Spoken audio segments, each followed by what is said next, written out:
The very word secrecy is repugnant in a free and open society, and we are, as a people, inherently and historically opposed to secret societies, to secret oaths, and to secret proceedings. We decided long ago that the dangers of excessive and unwarranted concealment of pertinent facts far outweighed the dangers which are cited to justify it. Today, no war has been declared, and however fierce the struggle may be, it may never be declared in the traditional fashion. Our way of life is under attack. Those who make themselves our enemy are advancing around the globe. The survival of our friends is in danger, and yet no war has been declared. No borders have been crossed by marching troops. No missiles have been fired. If the press is awaiting a declaration of war before it imposes the self-discipline of combat conditions, then I can only say that no war ever posed a greater threat to our security. If you are awaiting a finding of clear and present danger, then I can only say that the danger has never been more clear, and its presence has never been more imminent. It requires a change in outlook, a change in tactics, a change in missions by the government, by the people, by every businessman or labor leader, and by every newspaper. For we are opposed around the world by a monolithic and ruthless conspiracy that relies primarily on covert means for expanding its sphere of influence, on infiltration instead of invasion, on subversion instead of elections, on intimidation instead of free choice, on guerrillas by night instead of armies by day. It is a system which has conscripted vast human and material resources into the building of a tightly knit, highly efficient machine that combines military, diplomatic, intelligence, economic, scientific, and political operations. Its preparations are concealed, not published. Its mistakes are buried, not headlined. Its dissenters are silenced, not praised.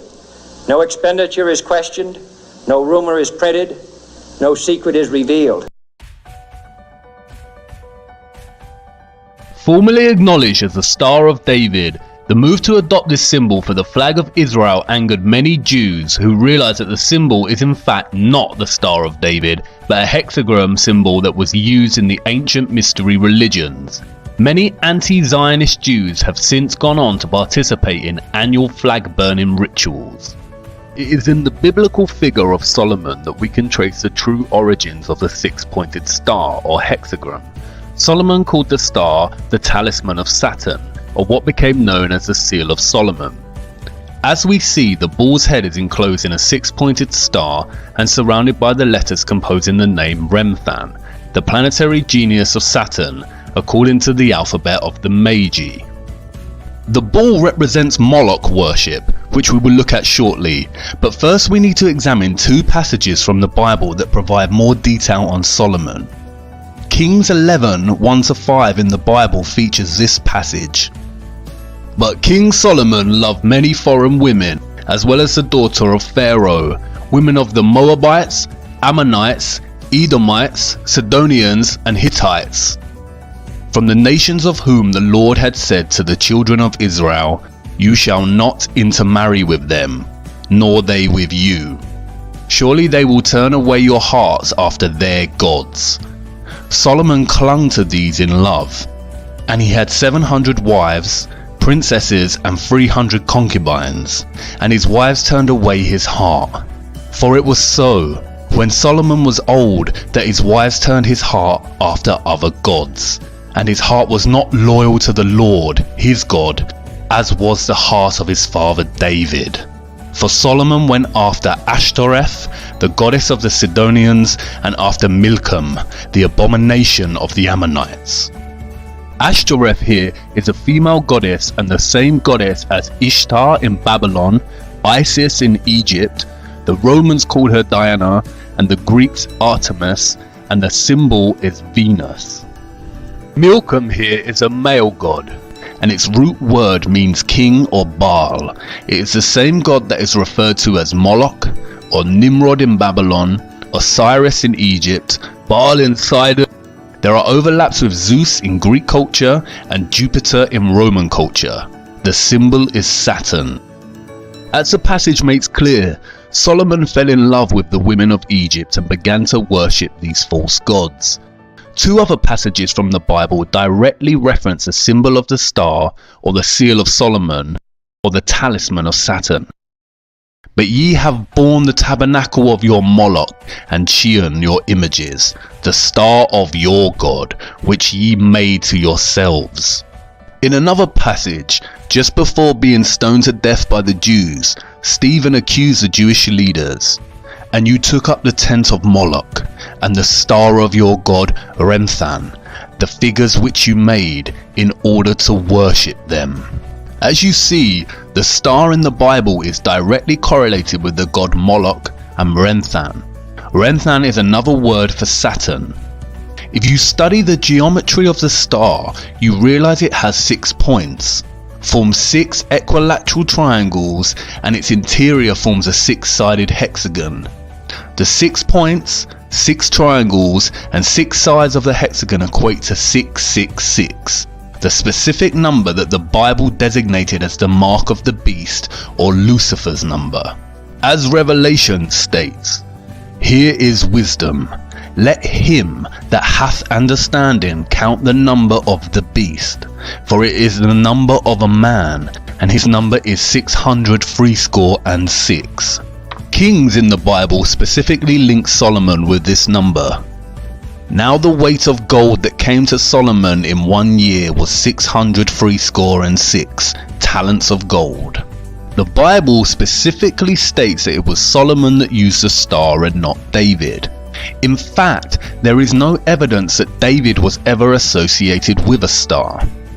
We've seen how Freemasonry had been infiltrated and overtaken by the Rothschild Illuminati agenda. Here is what Albert Pike, a Freemason in the 1800s, said about the secret society. Masonry is a search after light. That search leads us directly back, as you see, to the Kabbalah. Kabbalah is the key of the occult sciences. The true philosophy, known and practiced by Solomon, is the basis on which Masonry is founded. It is not only Albert Pike himself who reveals the links between Freemasonry, Solomon, and the Kabbalah. The symbolism of Freemasonry and the Illuminati all overlap with recurring themes of Saturn and the numerology of 666. You see, what Pike is really referring to here is the occult practices of Solomon that are traced back to ancient Egypt and Babylon, and that secretly worship the god of Saturn, or otherwise known as Moloch, or Baal, or Nimrod. In 2012, NASA released yet another CGI image, this time of Saturn's North Pole. In addition to looking very fake and absurd, the image presents the world with what is termed as Saturn's hexagon. As you can see, when connecting the lines within a 6-sided hexagon, it produces other shapes. First that of a cube by joining 3 lines, and then that of a 6-pointed star or hexagon by joining 6 lines. Studying the root word of Kabbalah, I soon realized that Kaaba in Arabic means cube, and Allah means God. Therefore, the literal translation of Kabbalah in Arabic means cube god. And then it dawned on me, I had seen the cube before. In fact, I had seen it everywhere. Here is the cube, or Kaaba, in Mecca that forms part of Muslim worship. As you can see, those worshipping the cube form circles around it, much like the rings of Saturn. Here are Orthodox Jews in their morning prayer, using the tefillin, or the black cube with scrolls inside attached to their foreheads. Here is the Pope with the 6-pointed seal of Solomon on his hat. Interestingly, if you take the 2D shape of the crucifix and begin to fold it into a 3D shape, it produces a cube. In Hinduism, the hexagram is more commonly known as Shakon. It is the union of Shiva, who represents the male, and Shakti, who represents the female. Hindus also refer to Shiva as Kabbalah Ishwara, the Lord of the Kabbalah. And did you know that there are huge monuments to the black cube throughout the world? Here is the 9/11 memorial from above. An inverted black cube within another inverted black cube. Furthermore, the Saturn symbolism is not just specific to religions and memorials. Even the everyday life of a so-called atheist is rife with Saturn symbolism. And this is not just limited to the cube itself or the star. The rings of Saturn populate our everyday world. We all live by the symbol of Saturn without realizing it. The symbol of Saturn is inextricable from the number 6. Saturn is the 6th planet from the Sun in the heliocentric model. Also, Saturn Day, or what we now refer to as Saturday, is the 6th day. If you look closer at the Freemason square and compass, it is indeed a broken 6-star hexagram. When linking the letters that spell Mason on the $1 bill, you get a 6-pointed hexagram with the Eye of Providence, or the Eye of Horus, specifically highlighted. Horus, again Egyptian gods. Saturn has also become inextricable with Satan or Lucifer. As Manly P. Hall writes, Saturn has also been associated with Satan, and this for numerous reasons. First, many authors argue that the word Satan is derived from the word Saturn. Second, Saturn is associated with the color black, as well as Satan. Third, ancients considered Saturn to be the furthest planet from the Sun, the latter being associated with the principle of good. Saturn is consequently the celestial body that is the less exposed to the Sun's divine light, and thus associated with the coldness of the principle of evil. Finally, the great god Pan, the horned deity, represented Saturn in ancient paganism. This half-man, half-goat creature is considered the ancestor of our modern depictions of Satan. Pan was a composite creature, the upper part, with the exception of his horns, being human, and the lower part in the form of a goat. The pipes of Pan signify the natural harmony of the spheres, and the god himself is a symbol of Saturn because this planet is enthroned in Capricorn, whose emblem is a goat. The pagan Pan also has other guises such as Baphomet, the half-goat, half-human who has associations with Satan and Moloch. Like Saturn, Illuminati Freemasonry symbolism is prevalent throughout our society in the form of corporate logos and, as Albert Pike said, Freemasonry is the following of the philosophy of Solomon. It is also inextricable from the symbolism of Satanism. Here are some of the most recognized corporate logos we come across in our society today. Rebranding of old Masonic symbols and the emphasis on 666. 666, or the mark of the beast, is repeated throughout corporate symbolism. For instance, World Wide Web, or WWW in Jewish gematria, is 666. It is also used for the logo of the Monster energy drinks. It is also a recurring motif along with the single one eye of Providence. Many celebrities and politicians have been photographed making the 666 hand sign around the eyes. The sign forms a 6 and the 3 fingers indicates 3 score, or in other words, 666. Zechariah 11:17 mentions the eye in specific reference to straying from God and into Satan worship. Woe to the idle shepherd that leaveth the flock. The sword shall be upon his arm and upon his right eye. His arm shall be clean dried up, and his right eye shall be utterly darkened. And as we see again, many celebrities and famous people covering one eye, a gesture paying homage to the Eye of Horus, the Eye of Providence, and the darkened right eye of Satan. We also see many make the Horn of Canuto hand sign representative of Satan.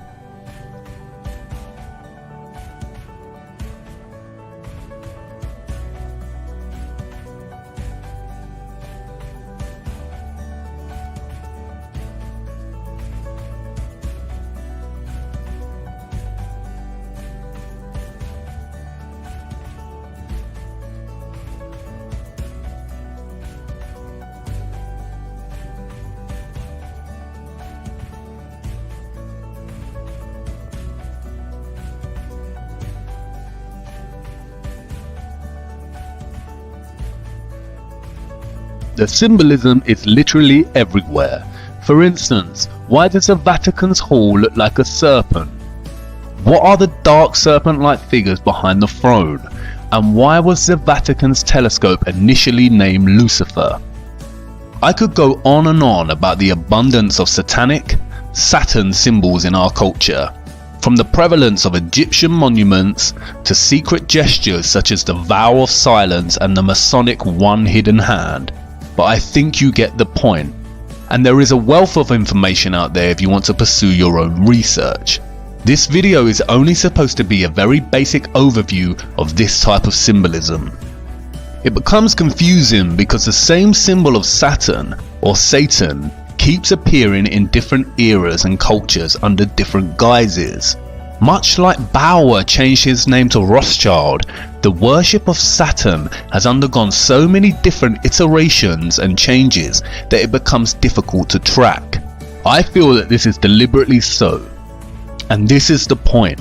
What the Rothschilds achieved with their centralized banking and Illuminati cabal establishment of controlled leaders in every industry, such as fossil fuels, health and education, is a highly disguised and masterly executed form of infiltration.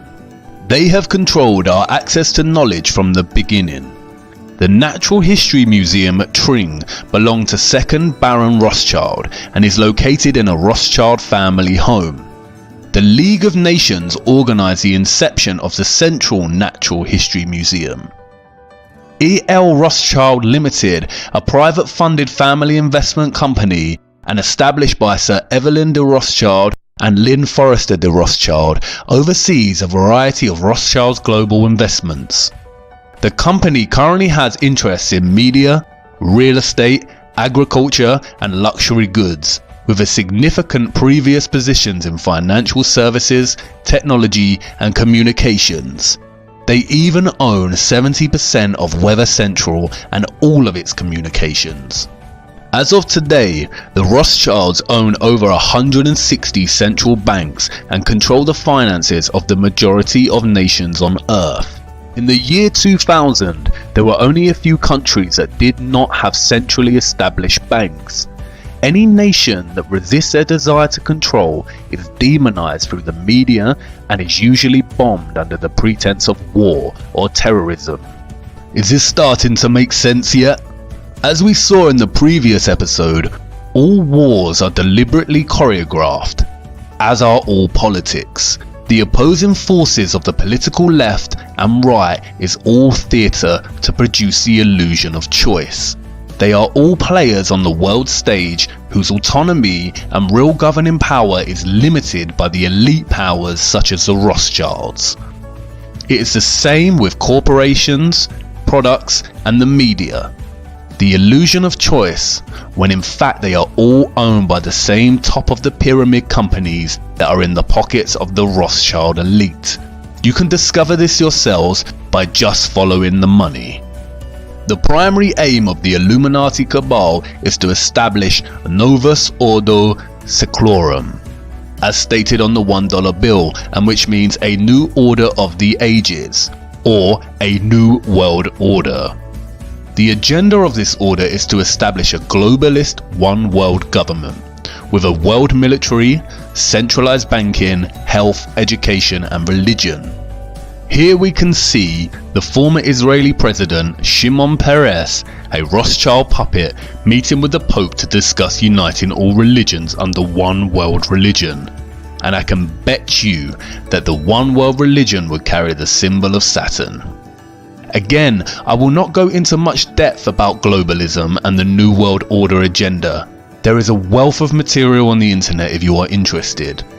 The Rothschilds and the Rockefellers are just one of the many governing cabal elite families that run and rule our world. Doing justice to the complexity of this would require its own video series. My main objective is to give you a brief overview of the Rothschilds power complex and its grip on our world, and to show you the prevalence of satanic symbolism that stems from this power complex, as it is the key to understanding the lie behind the heliocentric model of the Earth, and why they would deliberately hide that our Earth is a flat, disc-like plane. despite being studied and used by different Jewish sects today, the Kabbalah is not exclusively Jewish. It has ties that go beyond Judaism. Jewish mysticism originated with the apostate Israelites and ancient Egypt and Canaan during the time of the serpent religions of the Ammonites, the Canaanites and Egyptians, all of which trace back to Babylon. And, as I have shown you, this is evident in the symbolism. Does this mean that Orthodox Kabbalah Jews secretly worship Saturn or Satan? No. What the Rothschilds and their puppets have successfully achieved is a worldwide worship of Saturn or Satan in its various guises through deception and infiltration without the world knowing it. I am not suggesting that Jews in general worship Satan, especially in their study of the Kabbalah, nor am I suggesting that Muslims in their prayer to the Kaaba or Catholics visiting the Vatican are Satanists. I am showing you that without actually knowing it, we are all in some way giving our energy and worship to this satanic lineage without realizing it. Even if you're an atheist, the black cube and Saturn rings are so prevalent in your life you may wear clothing with the symbolism on without even realizing. It is now important to return to the Big Bang. As I mentioned in the previous episode, the Kabbalah Ein Sof provides us two conclusions: that either the Big Bang has proven the Kabbalah and its teachings, or that the Big Bang theory was stolen from the Kabbalah. But you see, perhaps there is an even more sinister conclusion behind this. Perhaps, just perhaps, modern Kabbalists, or more specifically the Illuminati Freemasonry satanic complex, have figured out a way to force their beliefs onto others by renaming their views as science. Perhaps atheism is not atheism at all, but a deceptive form of Satan-Saturn worship, which encourages people to forsake the idea of God and creation and adopt randomness, nihilism, or the idea of nothingness, and is achieved through none other than widespread institutional control and infiltration of the sciences via the Rothschilds, Rockefellers, and other puppets. And when met with any opposition is shame from the so-called scientific community. In a nutshell, atheism legitimized coincidence. What about all the central scientific figures supporting the heliocentric model and the theory of the Big Bang? Well, here is a photo of Zionist Albert Einstein dining with Lord Rothschild. Isaac Newton was a Freemason and had a keen interest in the occult. And all big NASA figureheads and astronauts are Freemasons and openly display this, as does Neil deGrasse Tyson. There exists an organization called the Anti-Defamation League, which serves as an instrument to try and convince everyone that any mention of the Rothschilds and their allies is an anti-Semitic attack on all Jews. This is given historical weighting by the Rothschild choreographed Holocaust and also controlled by the Rothschild-Rockefeller media complex. All major mainstream media outlets can be traced back to their control. As David Rockefeller stated at the Bilderberg Conference in 1991, we are grateful to the Washington Post, the New York Times, Time magazine and other great publications whose directors have attended our meetings and respected their promises of discretion for almost 40 years.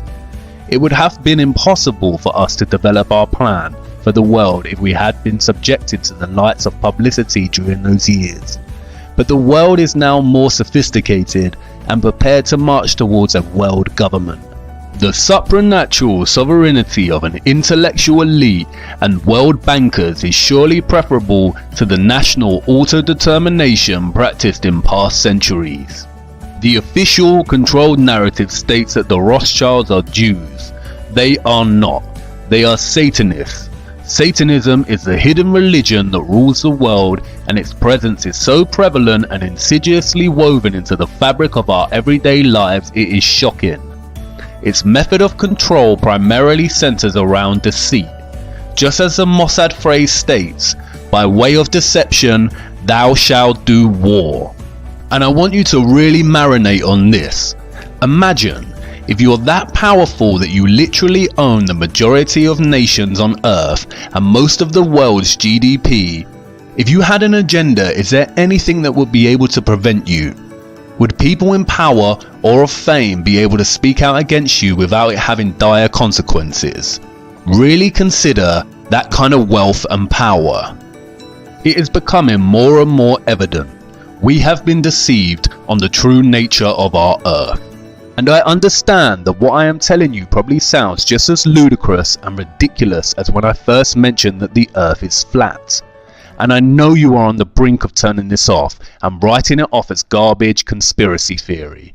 But let me tell you this, conspiracies are real. It's the lack of evidence that makes them a theory. Stay with me. As I said before, you cannot tell people the truth, you must show them. Do not take my word for it. I cannot just make claims that there is an elite body of people that worship Satan and have operated throughout time by deceiving the common people as to the true nature of the world, and that they have full control over all the information we receive. Prevalent Satan symbolism and the history of the Rothschilds is not enough proof or evidence. If Satanism is real, then I need to show you the true evil of such worship before I show you what they are covering up with NASA. Come with me now to part 7. We are nearly through this rabbit hole.